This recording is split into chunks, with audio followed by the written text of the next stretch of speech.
Now let's consider improving our analysis by adding sensitivity, which increases the analysis's precision.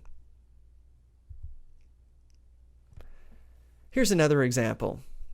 We have the same printf and fgets prototypes as before, and we have the same start to the program. We read into the name variable from fgets, but we've now changed the program to branch so that in the true branch we assign x to name, and in the false branch we assign x the value hello. Finally, after the branch concludes, we print out x. So let's imagine that we execute our program. We'll consider one statement at a time to consider the constraints that that statement will generate. The first statement generates tainted is less than or equal to alpha, just like the example we saw a moment ago. Next, we consider the conditional. If we were to take the true branch, then assigning name to x causes us to generate the constraint that alpha is less than or equal to beta. On the other hand, if we were to take the false branch, we would take an untainted value, the constant hello, and assign it to beta. Finally, we print out the result. Because x's qualifier is beta, beta is going to flow into the assumption of the argument of printf that is untainted. Not considering that third constraint, we can see that these four constraints are still unsolvable, and therefore we still have a potentially illegal flow.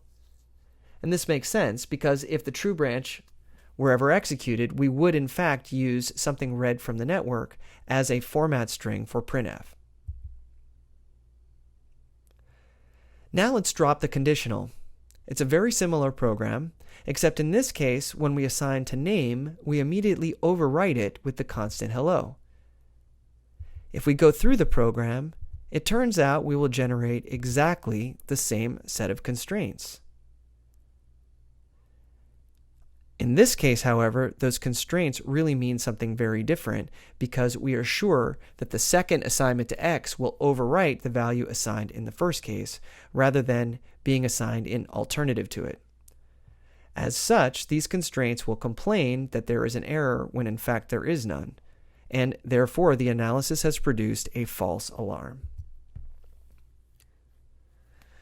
So the problem here is that our analysis is flow insensitive. Each variable has one qualifier which abstracts the taintedness of all values that it will ever contain. On the other hand, a flow-sensitive analysis would account for variables whose contents change. Each assigned use of a variable would effectively have a different qualifier. So, for example, x's qualifier at line 1 would be given the name alpha1, but x's qualifier at line 2 would be given the name alpha2. As such, solutions for alpha1 and alpha2 can differ. We could even implement such a flow-sensitive analysis by transforming the program to assign to a variable at most once. And this is converting the program to what is called static single assignment form, or SSA. So here's our example again, but reworked to be an SSA form. Notice that we have replaced the single variable x with two variables, x1 and x2, where each one has a distinct qualifier name, in this case beta and gamma. If we look at the constraints the program generates, the first one is the same, but now the second one assigns to the qualifier variable for x1, and the third assigns to the qualifier variable for x2. These are now different qualifier names, and as such, we can see that there is no alarm. That is, we can set gamma to be untainted and alpha and beta to be tainted, and these are good solutions to the program, and so no problem exists. Now let's consider a variation of our example with multiple conditionals. First, if x is true, we assign to y the constant string hello. Hello is untainted, and y's qualifier variable is alpha, so we produce the constraint untainted is less than or equal to alpha. In the else branch, we assign to y the tainted output of f gets, so we produce the constraint tainted is less than or equal to alpha. On the next line, if x is true, we call printf with y. Now printf expects an untainted argument, and y has qualifier variable alpha, and flows into that untainted argument, and so we produce the constraint alpha is less than or equal to untainted.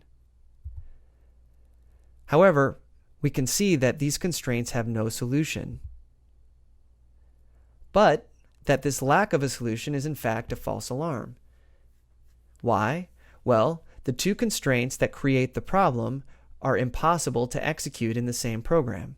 That is, if x is false, then we will execute the else command, which produces the first constraint. But if x is false, then we will not execute the second command that does the printf, which would have produced the other constraint. Conversely, if x was true, we would not have generated the tainted less than or equal to alpha constraint, and we would not have created the problem that made the solution impossible. So the issue here is that the constraints that we considered that produce the problem are not corresponding to a feasible path. An analysis that is path-sensitive considers path feasibility when determining whether or not there is a potential problem in the program. So to illustrate this, we've labeled some of the statements in the program in the little code snippet on the right. When x is not 0, the program will follow the path 1, 2, 4, 5, 6. When x is 0, it will follow the path 1, 3, 4, 6. The path that leads to the problem that we saw a moment ago is 1, 3, 4, 5, 6, but this path is infeasible. A path-sensitive analysis will rule out such a path by qualifying each constraint with a path condition.